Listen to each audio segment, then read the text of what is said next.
ايه يا رجاله، عاملين ايه الجمال ده؟ انا ما كنتش متخيل كل الدعم ده يحصل. احنا في فتره قريبه جدا داخلين على 10000 سبسكرايبر، ما شاء الله بجد.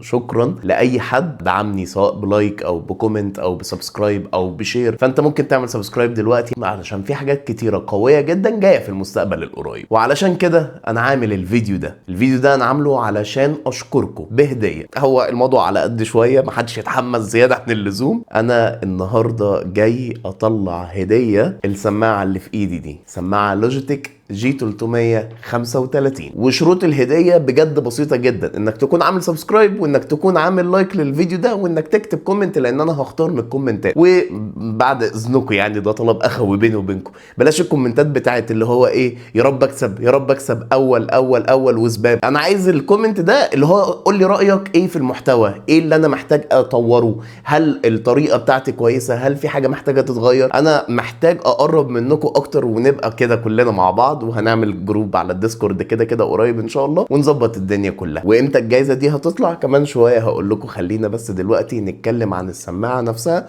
ونشوفها مع بعض. فيلا بينا نروح نشوف السماعه. ولو انت اول مره تتفرج عليا فانا احمد عارف، ودي قناتك. منور قناتك يا باشا. يسا انت اخويا هتكسبها ازاي يعني؟ هنعمل كومنتات. مش ب... طبخنها يعني. لا والله لو اسم طلع في الكومنتات هكسبها. لا طبعا.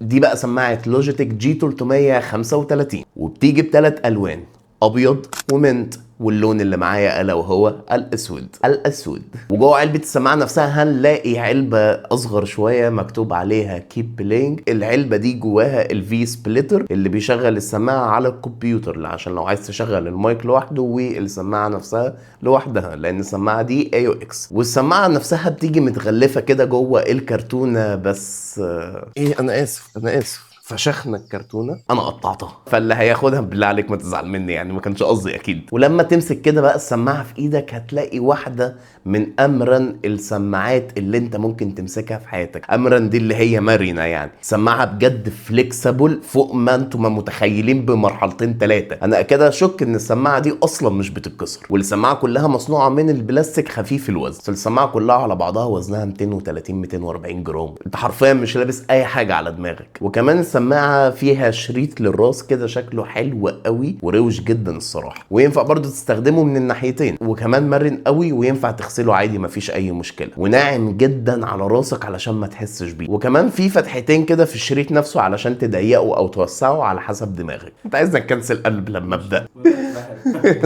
البسها كده. الو. الو.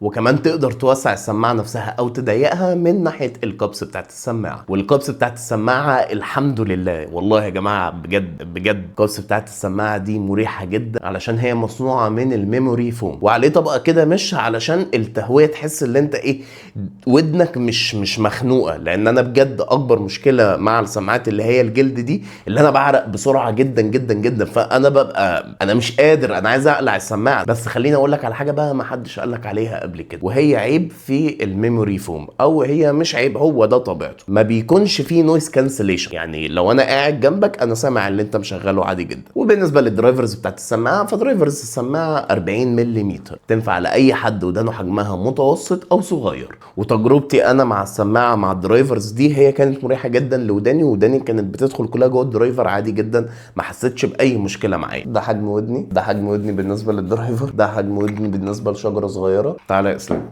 بص راسي، ده نفس الجلابيه. مش قادر. سوداني.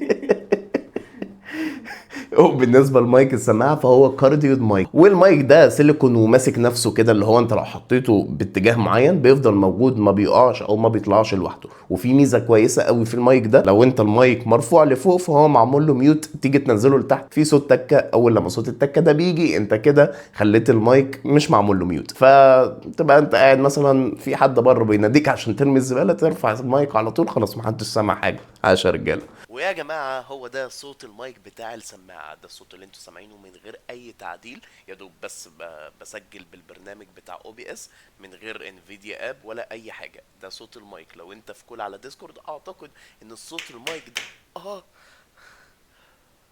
بص كده، بص مكتوب ايه هنا. اعمل لايك وسبسكرايب يا اسطى. وتعالى نرجع لاحمد عارف علشان يكمل معانا.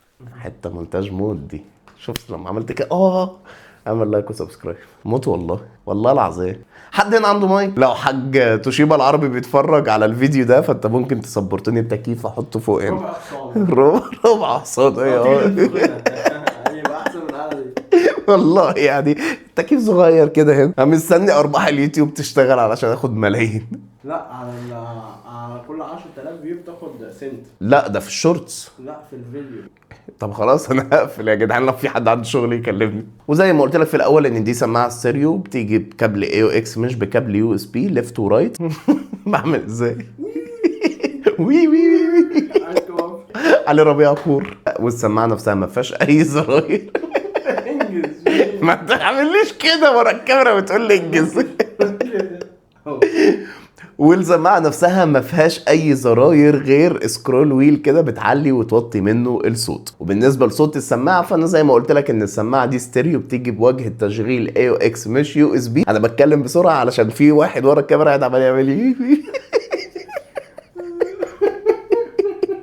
وصوتها كويس جدا في العاب الشوتر، وكنت بسمع صوت الانمي عادي جدا وهو حواليا، لو هو يمين او شمال او حتى وهو بعيد شويه كنت بسمع الصوت عادي جدا. بس الاهم من كده اللي انا لما جيت جربتها لعبه اسمها اكسبيديشن 33. دي لعبه معتمده اعتماد اساسي على الصوت، لان هو في تون معين اول لما بيحصل انت لازم تدوج او تباري الضربه اللي جايه لك. لو انت مش مركز في الصوت والصوت مش دقيق انت مش هتعرف تلعب اللعبه دي. فانا لعبت اللعبه بالسماعه وبجد التجربه كانت خرافيه. وكمان اتفرجت بيها على مسلسل كاسلفينيا. الصوت بتاع الشخصيه كان كريسبي كده ونقي، والساوند افكتس كانت حلوه قوي قوي. بس دي مش سماعه مزيكا، فلو انت هتسمع مزيكا هو تقريبا مفيش بيز، فانت مش هتحس التجربه بتاعه الاغنيه، مش هتعيش جوه الاغنيه. بس كجيمنج وانك تتفرج على حد بيتكلم الصوت بيطلع منها نقي وكويس قوي. فانت لو انت عايز تطور شويه من سماعتك الرخيصه للسماعه دي، لو بتسمع مزيكا كتير هتحس ان في حاجه غريبه، بس مع الوقت هتحب السماعه دي قوي. وبالمناسبه دي برضو سماعه اقتصاديه من لوجيتك، وانت هتعرف في اخر الحلقه بكام.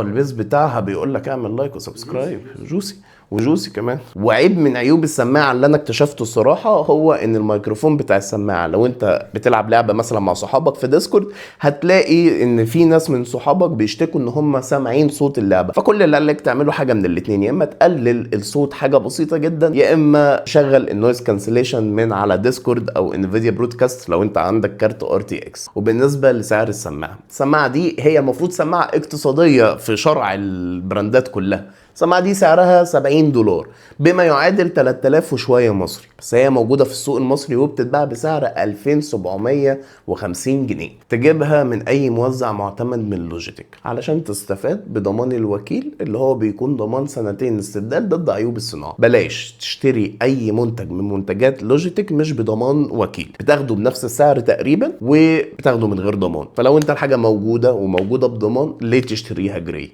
بس هي دي كل الفكرة. وبكده يكون خلصنا الفيديو ووريكم السماعة اللي في واحد منكم هيكسبها. كمان 10 ايام ان شاء الله هفتح لايف على اليوتيوب وهنختار مع بعض الفايز عشوائي من الابليكيشن اللي هو بيفضل يلف كده ويختار واحد. شكرا جدا على كل واحد دعمني. متنساش تعمل لايك، تعمل سبسكرايب، وتفعل زر الجرس، وتكتب بقى في الكومنتات ايه رايك في المحتوى وايه رايك في الفيديو وايه اللي انت شايف اللي احنا عايزين نتكلم عليه. وبالمناسبه في لابتوب جاي قريب جدا. اشوفكم في الفيديو اللي جاي. سلام.